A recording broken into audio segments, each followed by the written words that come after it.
하나님 아버지, 3일간의 삶을 지켜주신 것을 감사합니다. 또 여러 가지가 혼란스럽고 또 어려움 가운데 있지만 우리의 소망이 되시는 예수 그리스도를 생각하며 또 그리스도 안에서 힘을 얻고 살아갈 수 있는 귀한 은혜를 허락하여 주시옵소서. 오늘도 또한 소요리 문답을 함께 나누면서 우리가 진리 안에 서기를 원합니다. 성령 하나님께서 이 시간 주장하시고 또한 인도하여 주시옵소서. 예수 그리스도의 이름으로 기도드렸습니다. 아멘. 한 주간 잘 지내셨습니까? 3일간 잘 지내셨습니까? 오늘은 소요리 문답 20문 중보자 그리스도에 대해서 함께 나누면서 은혜를 나누고자 합니다. 소요리 문답 20문은 19문에 이어서 바로 이어지고 있는데 19문, 지난주에 19문의 답이 바로 이런 내용이었습니다. 모든 인류는 그들의 타락으로 하나님과 교제에서 끊어져서 그의 진노와 저주 아래에 있고 살면서 모든 비참함을 면할 수 없고 죽게 되며 영원히 지옥의 형벌을 받게 되었습니다. 즉 모든 사람은 타락해서 하나님과의 관계가 끊어졌습니다. 그래서 하나님의 진노와 저주 아래에 있게 되었습니다. 죄로 인해서 죽고 또한 영원한 지옥의 형벌을 받는 그런 존재가 되었습니다. 그런데 마치 이 19문에 대하여서 그 20문은요, 하나님이 이런 상태에 그대로 두시면 안 되는데 어떻게 하지? 안 되는데 하고 있을 때 이어서 바로 툭 나오는 답과도 같은 어떤 그런 메시지가 바로 소요리 문답 20문입니다. 그래서 소요리 문답 20문의 질문은 바로 이렇습니다. 하나님께서 모든 인류를 죄와 비참함의 상태에서 멸망하도록 버려주셨나요? 답이 이렇습니다. 하나님께서는 그 순전하고 선하시고 기뻐하시는 뜻대로 영원전에 몇몇을 영원한 삶을 위해 선택하셔서 은혜의 언약을 맺으셨습니다. 이는 구속자로 말미암아 저희의 죄의 상태와 비참함의 상태에서 건져내어 구원의 상태에 이르게 하려 하심입니다 라고 답합니다. 자, 여러분 이 20문의 질문을 가만히 한번 보시면 참 신기한 것이 있습니다. 자, 19문에서 조금 서두에서 말씀드렸던 것처럼 19문에서 모든 인간이 타락해서 하나님의 진노와 저주 아래에 있고 모두가 죽고 영원한 지옥의 형벌을 받게 된다라고 이야기했습니다. 그러면 이런 문제에 대하여서 우리가 쉽게 질문을 던지게 되는 것은 뭡니까? 그러면 우리가 어떻게 하면 되지? 그러면 우리가 지금 어떻게 하면 될까라고 질문을 우리는 던지게 됩니다. 그런데 소요리 문답 20문을 보면 질문의 초점이 인간에게 있는 것이 아니라 다시 하나님에게로 옮겨가는 모습을 봐요. 이제 우리가 어떻게 해야 하나가 아니라 하나님께서 어떻게 하셨나라고 묻고 있습니다. 그 이유는 뭐겠습니까? 모든 사람은 타락해서 하나님과의 교제가 끊어져서 관계가 끊어졌기 때문에 죽은 상태에 있기 때문입니다. 그러니까 사람이 어떻게 할 수 있는 것이라고는 없고 할 수도 없기 때문입니다. 오직 하나님만이 이렇게 대책 없는 상황 가운데 놓여 있는 사람을 위해서 무엇이든 하실 수 있습니다.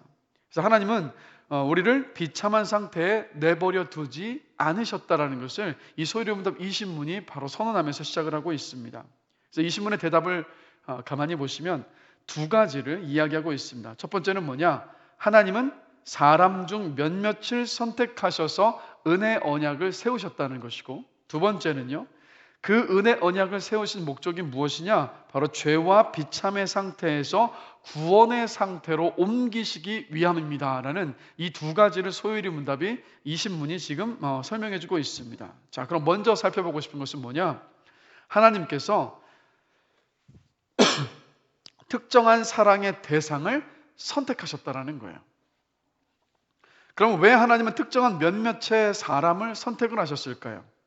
택함받지 못한 사람들에게는 너무 가혹한 일이지 않습니까? 그런데 하나님의 속성을 생각해 보면 이것은 당연한 일이라는 것을 우리가 알 수 있습니다.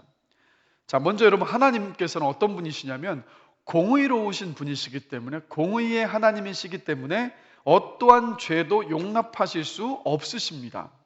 그래서 하나님께 택함받지 못한다, 버림받는다라는 것은 사실 우리에게 굉장히 충격으로 다가오는 것이 사실입니다. 하나님은 하나님의 말씀에 순종하지 않으면 뭐라고 말씀하셨냐면 정령 죽으리라 라고 아담에게 말씀을 하셨어요. 그래서 영원한 생명으로 들어갈 수 없다라고 분명히 말씀하셨습니다. 그래서 여러분, 선악과를 따먹은 것은 하나님의 말씀을 정면으로 거역한 것입니다. 그래서 하나님의 말씀에 정면으로 거역해서 하나님께 불순종했기 때문에 하나님의 말씀의 경고대로 공의가 시행이 되는 겁니다. 두 번째, 여러분, 하나님은 전지전능하셔서 자유롭게 정하시고 그대로 이루시는 분이에요. 하나님은 여러분 모든 것을 아십니다. 세상에는 구원받지 못한 사람과 구원받은 사람이 있다는 것을 성경에서 계속해서 이야기하고 있습니다. 에베소서 1장 4절입니다. 곧 창세전에 그리스도 안에서 우리를 택하사 우리로 사랑 안에서 그 앞에 거룩하고 흠이 없게 하시려고 라고 말씀하고 있죠. 창세전에 그리스도 안에서 택한 분이 있다는 거예요. 택함을 받은 사람이 있다는 거예요. 로마서 8장 30절입니다. 또 미리 정하신 그들을 또한 부르시고 부르신 그들을 또한 의롭다 하시고 의롭다 하신 그들을 또한 영화롭게 하셨느니라. 미리 정하신 자들을 하나님께서 부르셨다고 분명히 말씀하고 있습니다. 그래서 여러분, 만약 하나님께서 모든 사람이 구원받기를 원하셨는데 그 중에 일부가 구원받지 못했다라는 것은 하나님의 그 전지전능하신 그 속성에 비추어 본다면 여러분, 있을 수 없는 일입니다. 그러니까 모두를 구원하시기로 작정하셨다면 전지전능하신 하나님께서는 모두를 다 구원하셔야 한다는 거예요. 그래서 전능하신 하나님께서 원하시고 계획하신 일이 일어나지 않는 법은 절대로 없습니다. 하나님께서 계획하셨다면, 하나님께서 뜻하셨다면, 하나님께서 원하셨다면 그 모든 것들이 이루어집니다. 그렇기 때문에 하나님은 구원을 받을 사람과 구원받지 못할 사람을 미리 정해 놓으셨고 그 정하신 대로 구원하셨다라는 것을 우리가 알 수 있습니다. 자, 그러면 문제가 있습니다. 우리는 이런 질문을 던지게 될 수밖에 없다는 거죠. 어떤 사람이 선택을 받고 어떤 사람이 선택받지 못하는 것인가? 라는 질문을 던지게 됩니다. 그래서 이 질문을 던지면서 우리 머릿속에는요, 빠르게 계산이 되죠. 선택받을 조건과 선택받지 못할 조건은 무엇인가 하면서 막 여러 가지가 스치고 지나갈 거예요. 예를 들면 착한 사람, 나쁜 사람이 될 수도 있고, 성경 말씀을 많이 읽은 사람, 적게 읽은 사람이 될 수도 있어요. 또 죄를 많이 지은 사람, 또 죄를 적게 지은 사람, 여러 가지 우리의 판단과 기준이 막 이제 스쳐 지나갑니다. 아니면 또 이렇게 생각해 볼 수도 있어요. 하나님께서 미리 선택하실 사람을 리스트를 쫙 정해 놓으신 다음에 그 리스트에 올라와 있는 사람들 가운데에서 어떤 예선과 결선을 거쳐서 최종적으로 누군가 선택받은 사람이다. 이런 생각을 우리가 가질 수 있습니다. 그래서 우리는 항상 우리끼리 키가 크네 작네 하면서 도토리 키재기를 하고 있는 거죠. 그러니까 저 사람은 선택받을 사람이다. 이 사람은 선택받지 못한 사람이다. 그래, 저 사람은 선택받을 만한 사람이야. 그런데 이 사람은 선택받을 만한 조건이 안 되는 사람이야 라고 우리 안에서 그렇게 생각을 하죠. 그런데 여러분, 하늘에서 이 땅 아래를 내려다보면 20층이 30층이 넘는 고층 빌딩이거나 1층 단층짜리 건물이거나 하늘에서 내려다보면 어떻습니까? 모두가 다 똑같아 보여요. 뭘 말합니까? 하나님 앞에 우리가 가지고 있는 그 무엇이 볼만한 것이 여러분 있습니까? 그냥 우리는 태어날 때부터 죄로 인해서 죽을 수밖에 없는 그런 존재인데 우리가 하나님 앞에 내세울 수 있는 것은 여러분 없습니다. 그 어떤 것도 없어요. 그냥 우리는 진노의 심판을 받아서 멸망의 또 지옥의 형벌을 받을 수밖에 없는 그런 존재로 태어났기 때문입니다. 그렇다면 그 선택의 기준은 무엇일까요?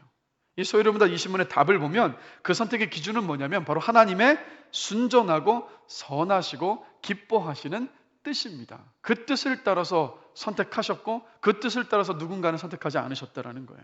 그래서 여러분, 선택을 받느냐 선택받지 못하느냐의 그 기준은 우리에게 있는 것이 아니라 하나님께 있습니다. 그런데 하나님은 우리가 가진 어떤 조건을 보시고 선택하셨던 것이 아니라 그 선택의 이유에는 조건이 없어요. 무조건적이에요. 오직 하나님의 선하시고 또 순전하시고 기뻐하시는 그 뜻을 따라서 선택하셨습니다. 그래서 여러분, 돌아본다면 하나님께서 선택하신 것도 사랑이고요. 그 선택하신 기준이 우리에게 있지 않고 하나님께 있다라는 것도 하나님의 그 사랑입니다. 조건을 하나님께서 따지셨다면 여러분, 우리는 굉장히 비참했을 겁니다. 왜냐하면 하나님의 조건을 충족시킬 수 있는 사람이 있겠습니까? 하나님의 그 조건과 기준에 맞출 수 있는 사람은 이 땅 가운데 단 한 사람도 없어요. 그렇기 때문에 하나님께서 우리에게 어떤 조건을 걸지 않으셨다라는 것, 오직 하나님의 뜻을 따라서 당신께서 구원하실 사람을 선택하셨다는 것 자체가 우리에게는 은혜이고 그리고 사랑이라는 겁니다. 좀 더 구체적으로 생각을 해본다면 여러분, 이 세상에는요, 말씀을 듣지만 그 말씀을 들을 수 없는 사람도 있고요, 또 이해하지 못하는 미숙한 사람들도 있습니다. 또 말씀을 들을 기가 없거나 장애를 지니고 있어서 이해력이 부족하거나 논리적인 판단조차 내릴 수 없는 그 사람들이 있어요. 그런데 그들도 선택받습니다. 그리고 만약에 사회적인 지위와 지식과 외모 등의 기준이 만약에 있다, 하나님께서 그 기준을 우리에게 내세우셨다라고 한다면 사실 가만히 생각해 보십시오. 저와 여러분들은요, 서류 심사 탈락자들이지 않습니까? 그러니까 우리 머리로는요, 고작 선택이 이래야지만이 공정하다라고 그런 바람을 가지고 있어요. 그러나 사실 가만히 생각해 보면 그 공정하다고 생각하는 우리의 기준이 우리에게 엄청난 칼날이 돼서 돌아올 수 있습니다. 그래서 하나님은 사람이 생각할 수 있는 수준의 어떤 그런 분이 아니시라는 것, 훨씬 더 깊으신 차원의 분이십니다. 그래서 하나님께서 조건 없이 저와 여러분들을 선택해 주셨다는 그 사실이 바로 감사할 이유라는 거예요. 그래서 하나님의 무조건적인 선택과 그 사랑에 이 감사할 수 있는 저와 여러분이 되기를 주님의 이름으로 간절히 기도합니다. 이렇게 여러분, 하나님은요, 몇몇을 선택하신 후에 죄의 상태와 비참함의 상태에서 건져내어서 저와 여러분들을 구원의 상태로 옮기셨습니다. 자, 그럼 제가 또 오늘 질문을 드릴게요. 여러분, 구원이 무엇입니까? 구원이 무엇입니까? 우리가 구원을 생각해 볼 때 중요한 것은 뭐냐면 어디에서 어디로의 구원인가가 중요하다는 거예요. 어떤 상태에서 어떤 상태가 되었느냐, 바로 그게 중요합니다. 그러니까 구원이라는 것이 단순히 막 우리가 길을 걸어가다가 진흙구덩이에 푹 빠졌어요. 근데 그 물을 다시 씻고 우리가 걸어가던 그 길을 다시 걸어간다? 뭐 이런 차원이 바로 구원이 아니라는 겁니다. 구원이라는 것은 뭡니까? 그러니까 구원이 우리에게 중요한 이유는 뭐냐면 바로 죽고 사는 문제이기 때문이에요. 죽음이라는 최악의 상태에서 하나님과 함께하는 최고의 상태로의 변화가 바로 구원입니다. 그래서 여러분, 말씀을 통해서 구원의 어떤 상태를 한번 구체적으로 다시 한번 우리 좀 확인해 봤으면 좋겠는데요. 자, 구원받기 전에 저와 여러분들은 누구의 자녀였느냐? 여러분, 마귀의 자녀였습니다. 그래서 요한복음 8장 44절이 이 사실을 분명히 말씀해 주고 있습니다. 너희는 너희 아비 마귀에게서 났으니 너희 아비의 욕심대로 너희도 행하고자 하느니라. 그는 처음부터 살인한 자요, 진리가 그 속에 없으므로 진리에 서지 못하고 거짓을 말할 때마다 제 것으로 말하나니 이는 그가 거짓말쟁이요 거짓의 아비가 되었음이라 라고 말씀하고 있어요. 그러나 예수 그리스도의 십자가의 은혜로 말미암아서 구원받은 저와 여러분, 지금 어떤 상태에 있습니까? 하나님의 자녀가 된 상태에 있다는 것. 저와 여러분들 하나님의 자녀예요. 그래서 요한 1서 3장 2절이 이렇게 말씀합니다. 사랑하는 자들아, 우리가 지금은 하나님의 자녀라. 그리고 또 다른 또 구원의 상태를 생각해 본다면 구원받기 전에 저와 여러분들은 죄의 종이었습니다. 그래서 로마서 6장 17절입니다. 하나님께 감사하리로다. 너희가 본래 죄의 종이더니 너희에게 전하여 준 바 교훈의 본을 마음으로 순종하여. 우리가 본래 죄의 종이었어요. 그러하기 때문에 우리는 예수 믿기 전에는 그냥 죄를 지을 수밖에 없는, 아니 더 정확하게는 죄만 지으며 살아갈 수밖에 없는 그런 존재들이었다라는 겁니다. 그러나 지금은 어떻게 됐습니까? 우리 모두는 하나님의 자녀라는 거예요. 요한복음 1장 12절입니다. 의의 종이 되었다라는 거. 하나님의 종이 되었습니다. 영접하는 자 곧 그 이름을 믿는 자들에게는 하나님의 자녀가 되는 권세를 주셨으니. 그리고 또 구원받기 전 우리는요, 하나님과의 관계가 끊어진 죽음의 상태에 있었습니다. 에베소서 2장 1절입니다. 그는 허물과 죄로 죽었던 너희를 살리셨도다. 그러나 지금은 어떤 상태에 있습니까? 저와 여러분들이 하나님과의 관계가 회복되어 이 생명의 상태에 있어요. 에베소서 2장 5절입니다. 허물로 죽은 우리를 그리스도와 함께 살리셨고 죽어있던 우리를 살리셨어요. 하나님과의 관계가 단절되어 있어서 죽어있었던 우리들이지만 예수 그리스도의 십자가의 공로로 인하여서 우리가 어떻게 되었습니까? 하나님과의 관계가 회복된 생명의 상태에, 영생의 상태에 저와 여러분들이 있다라는 거예요. 그리고 구원받기 전에 우리는 어땠느냐? 공중의 권세 잡은 자, 즉 마귀가 우리를 이끌었습니다. 에베소서 2장 2절입니다. 그때 너희는 그 가운데서 행하여 이 세상 풍조를 따르고 공중의 권세 잡은 자를 따랐으니 곧 지금 불순종의 아들들 가운데서 역사하는 영이라. 그러나 지금은 어떻습니까? 하나님의 영이신, 또 진리의 영이신 바로 성령의 인도함을 우리가 받고 있어요. 갈라디아서 5장 18절입니다. 너희가 만일 성령의 인도하시는 바가 되면 율법 아래에 있지 아니하리라. 그래서 한번 가만히 보십시오. 구원받기 전과 구원받은 후에 그 격차는요, 도저히 좁혀질 수 없는 그런 격차입니다. 다시 한번 보실까요? 마귀의 자녀였다가 하나님의 자녀가 됐습니다. 죄의 종이었다가 하나님의 자녀가 되었습니다. 죽음의 상태에 있다가 생명의 상태가 됐습니다. 마귀가 우리를 인도했다면 지금은 성령께서, 하나님께서 우리를 인도하고 있어요. 이 격차는 도저히 좁혀질 수 없는 그런 격차입니다. 그러하기 때문에 이 격차를 좁힐 수 있는 것은 인간의 힘으로는 도저히 불가능한 일이라는 것. 인간의 노력과 열심을 가지고서는 그 격차를 좁힐래야 좁힐 수가 없는 그런 격차였다는 것. 이것이 누구를 통해서 이루어집니까? 바로 구속자 예수 그리스도를 통해서 이루어졌다는 거예요. 그래서 여러분, 구속이라는 말을 생각해 보면 이 단어는요, 고대 시대에 노예 시장에서 유래된 단어가 바로 구속입니다. 그래서 노예를 몸값을 주고 사서 꺼내온다라는 뜻이 바로 구속이에요. 가만히 돌아보십시오. 저와 여러분들은 죽을 수밖에 없는 사망의 노예였습니다. 죄의 종로로 탈 수밖에 없었던 죄의 노예였습니다. 그런데 예수님께서 당신의 피를 몸값으로, 우리의 죄인된 우리의 몸값으로 주시고 우리를 그 노예 상태에서 꺼내주신 거예요. 그 노예 상태에서 우리를 구하여 주신 거예요. 그래서 죽을 수밖에 없었던 우리를 당신께서 당신의 생명을 피로 값주시고 사셔서 우리를 어떤 자리로 옮겨주셨습니까? 죽음의 자리에서 생명의 자리로 우리를 옮겨주신 거예요. 그래서 사람과 하나님 사이에 치명적으로 단절되어 있었던 사이를 화해시켜 주셨다는 그 의미에서 또 다른 표현으로는 여러분, 중보라고도 말합니다. 중보. 그래서 디모데 전서 2장 5절이 아주 정확하게 말씀하고 있죠. 하나님은 한 분이시요 또 하나님과 사람 사이의 중보자도 한 분이시니 곧 사람이신 그리스도 예수라. 하나님과, 그래서 죄인된 인간 사이에 또 하나님과 그 관계가 끊어져 버린 사람과 하나님 그 사이에 중보자가 되실 수 있는 분은 오직 예수 그리스도 한 분뿐이십니다. 오직 예수 그리스도를 통해서만이 하나님께 갈 수 있고 또 구원을 얻을 수 있어요.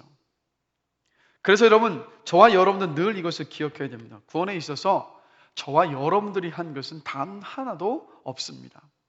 오직 하나님의 사랑과 긍휼 때문에 우리는 구원을 받았습니다. 그러하기 때문에 이 하나님의 은혜와 사랑과 긍휼하심 때문에 우리가 한 것이 아무것도 없지만 우리에게 구원을 주셨기 때문에, 그래서 저와 여러분들이 이 땅을 살아가면서 어떻게 살아야 하느냐, 그 은혜와 긍휼과 사랑을 입었기 때문에 겸손하게 낮아져서 그렇게 살아야 하는 거예요. 그리고 모든 것을 하나님께서 하셨다라는 고백과 찬송을 하나님께 온전히 돌려드려야만 합니다. 그래서 저와 여러분들이 이 땅을 살아가면서 그 구원의 은혜를 입은 사람답게, 그 구원의 은혜를 아는 사람답게 겸손하게, 그리고 하나님의 그 일하심과 은혜와 긍휼하심의 그 역사에 대해서 감사와 찬양의 고백을 할 수 있는 저와 여러분의 인생이 되기를 간절히 기도합니다. 그래서 여러분, 오늘 이렇게 살펴본 내용을 신학적인 용어로 쓰면 선택과 유기의 교리라고 합니다. 하나님께서 누군가는 선택하셨고 누군가는 선택지 않으셔서 죄 가운데 버려두셨다라는 뜻이에요. 자, 근데 여러분, 이 선택과 유기의 교리, 오늘 함께 나누었었던 하나님께서 누군가는 선택하시고 누군가는 버리셨다, 선택하지 않으셨다라는 이 진리 속에서 우리가 정말 진지하고 또 심각하게 또 가슴 아파하면서 던져보게 되는 질문이 있습니다. 바로 어떤 거냐면, 믿지 않는 내 가족, 친구들, 그리고 사랑하는 사람들은 어떻게 되는 건가요? 어떻게 해야 하는가요? 라는 이 질문을 우리가 던지게 됩니다. 사실 여러분, 내가 사랑하는 가족과 친구들과 사랑하는 사람들이 구원받지 못하고 또 지옥의 심판을, 영원한 그 지옥의 심판을 받는다는 그 사실은요, 너무도 가슴 아픈 일입니다. 안타깝고 또 불쌍한 일입니다. 하나님께서 만약 그들을 선택하지 않으셨다면 그들은 어쩔 수 없는 일이 될 겁니다. 그러나 우리가 잊어서는 안 되는 것이 있어요. 하나님의 그 은혜 언약에서 중요한 점은 뭐였습니까? 우리 앞에서 살펴봤지만 하나님께서 선택하셨다라는 거예요. 그리고 더 중요한 것은 뭐냐?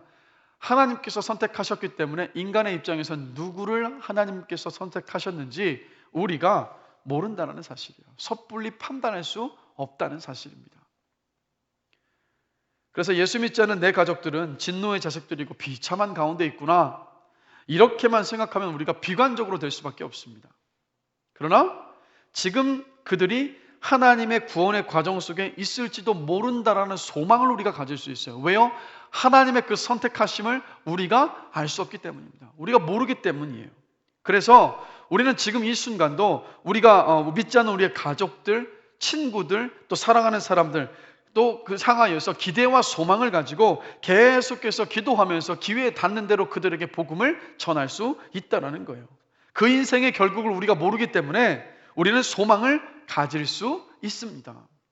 또 우리보다 뒤늦게 그들이 예수를 믿어서 구원받고 돌아온다 할지라도 하나님께서 어떻게 그들을 사용하실지 모르기 때문에 우리는 소망 중에 또 믿지 않는 우리의 가족들, 우리의 친구들, 동료들, 사랑하는 사람들을 위해서 오늘도 그들이 돌아오게 하여 달라고, 그들이 그 마음의 문을 열고 복음을 듣게 하여 달라고, 예수를 영접하게 하여 달라고 우리는 오늘도 기도할 수 있습니다. 그래서 여러분, 오늘도 또 이거 함께 소유로입니다. 이 신문을 함께 나누고 난 후에 기도를 할 때 정말 믿지 않는 우리 가족들, 또 사랑하는 우리 이웃들, 친구들, 그들을 위해서 또 우리 함께 중보할 수 있는 시간이 되었으면 좋겠습니다. 그리고 무엇보다도 여러분, 진리는요, 삶의 구체적인 모습으로 드러납니다. 정말 구원의 그 은혜를 안다면, 내가 하나님께 선택받았다는 그 사실을 알고 그 감격과 은혜 안에 우리가 머물러 있다면, 그렇다면 여러분 어떻습니까? 구원받은 하나님 나라의 백성으로 삶의 모든 순간을 하나님의 말씀에 순종하기 위해서 최선을 다합니다. 그리고 그러한 모습을 우리 주변에 믿지 않는 가족들 혹은 친구들, 우리 주변에 사랑하는 사람들이 보면요, 그 삶의 모습을 통해서 알 수 있어요. 작은 행동 하나도 우리가 성도답게 한다면 우리를 통해서 그들이 누구를 보는 것이냐면 예수 그리스도를 보는 거예요. 하나님을 보는 겁니다. 그래서 여러분, 최선을 다해서 말씀에 순종하며 살아가는 저와 여러분의 삶이 어떻게 저럴 수 있지? 정말 뭔가 다르구나. 이러한 궁금증을 자아내는 복된 삶이 되시길 주님의 이름으로 축복합니다. 어쩔 수 없이 자의적으로 혹은 타의적으로 코로나 속에서 한국 교회와 성도들을 향한 엄청난 부정적인 인식들이 지금 막 커져 있지 않습니까? 이러할 때 여러분, 우리가 그들의 어떤 평가와 비판을 바라보면서 어떻게 하나 이것이 아니라, 여러분, 우리는요 그냥 이제까지 해왔던 대로 다른 게 있는 것이 아니라 주의 말씀 붙잡고 하나님 나라의 백성답게, 구원받은 자답게 그 말씀에 순종하며 이 땅을 살아가면 되는 거예요. 그 삶의 모습이 차곡차곡 쌓여졌을 때 우리를 향한, 교회를 향한 그 불신들이 깨끗하게 씻겨져 나갈 것이라고 저는 확신합니다. 그러하기에 지금도 여러분, 저와 여러분 소망을 가지고 믿지 않고 구원받지 못할 일을 위해서 기도하면서 하루하루를 주의 말씀에 순종하며 살아갈 수 있게 되길 다시 한번 주님의 이름으로 간절히 기도합니다. 마무리하겠습니다. 여러분, 역사를 보면요, 사람은 끊임없이 더 나은 세상, 이상적인 세상을 꿈꾸면서 어떤 사상을 만들고 제도를 만들고 어떤 체제를 만들었습니다. 지금도 똑같죠. 이쪽이 집권하면 더 나을 것 같고 저쪽이 집권하면 더 나을 것 같아 보이지만, 그러나 우리 모두는 경험을 통해서 알고 있어요. 사람이 여러분 이 땅에서 어떤 이상적인 나라 혹은 공동체를 세우고자 했던 모든 시도에는 한계가 있습니다. 왜 그렇습니까? 왜 그 모든 시도 속에서 더 나은 것이 없는 이유는 어디에 있겠습니까? 왜 그 모든 시도들이 항상 실망과 좌절과 아픔을 우리에게 던져주는 것입니까? 왜냐하면요, 그 이상적으로 보이는 그 사상이 됐든 제도가 되었든 체제가 되었든 그것을 만드는 사람이 부패한 죄인이기 때문입니다. 아무리 사람이 노력한다 할지라도 가시덤불과 엉겅퀴를 내는 땅 자체를 변화시키지 못하기 때문이에요. 하나님께서 주인이 되어서 다스리시는 나라에서만 우리 사람이 꿈꾸는 그 이상적인 모습이 현실이 될 수 있습니다. 왜냐하면 하나님만이 그 본질을 바꾸시는 유일한 분이시기 때문입니다. 그래서 성경을 보면 하나님 나라가 온다, 하나님께서 하나님 나라를 주신다라고 말씀하고 있는 거예요. 사람 쪽에서 하나님의 나라를 세워갈 수 없기 때문입니다. 그래서 우리는 예수님의 그 구속의 은혜로 말미암아서 하나님 나라의 백성이 되었습니다. 우리는 미래에 주어질 완전한 하나님의 그 나라를 사모하면서 지금 하나님 나라의 백성으로 하나님의 뜻이 이루어지기를 기도하면서 하나님 나라를 추구하며 이 땅을 사는 사람들입니다. 그래서 여러분, 저와 여러분들이 머무는 그 자리, 어느 곳이 되었든 그 자리에서 하나님의 말씀에 순종하며 살 때 그곳이 하나님의 나라가 되는 거예요. 그곳에 하나님의 나라가 임하는 겁니다. 그래서 저와 여러분들이 구원받은 자답게 하나님 나라의 백성답게 이 땅을 살아갈 수 있게 되기를 주님의 이름으로 간절히 축원합니다. 그래서 우리 함께 나눴었던 이 소요리 문답 20문을 한번 기억하시면서 생각하시면서 기도 제목을 나눌 테니 우리 기도 제목 가지고 합심해서 기도하시고 그리고 조금 더 여러분들 기도하시면 좋겠습니다. 먼저 첫 번째 기도 제목입니다. 하나님, 어떤 조건을 따지지 않으시고 하나님의 선하시고 기뻐하시는 뜻대로 나를 선택하시고 구원하여 주심에 감사합니다. 그 은혜를 늘 기억하며 감사하며 찬양하며 하나님께 순종하는 삶을 살겠습니다. 두 번째 기도 제목입니다. 믿지 않는 가족과 친지와 친구들이 있습니다. 하나님, 이들이 하나님께 돌아오기를 원합니다. 성령님, 그들의 마음을 열어주셔서 복음을 듣고 주님을 영접하게 하여 주시옵소서. 세 번째 기도 제목입니다. 하나님, 이 나라를 지켜주십시오. 코로나의 이 혼란스러운 전국으로부터 이 나라를 지켜주시고 온 국민이 또 하나가 되어서 뜻을 모아서 이 어려운 때를 헤쳐나갈 수 있도록 인도하여 주십시오. 무엇보다도 하나님의 그 선하신 뜻이 이 나라 가운데 이루어지게 하여 주시옵소서라고 우리 이 세 가지 기도 제목 가지고 합심해서 기도하시고 또 이 기도 후에 여러분 각자 기도 제목을 잠시 더 기도하시겠습니다. 우리 다 함께 기도하시겠습니다.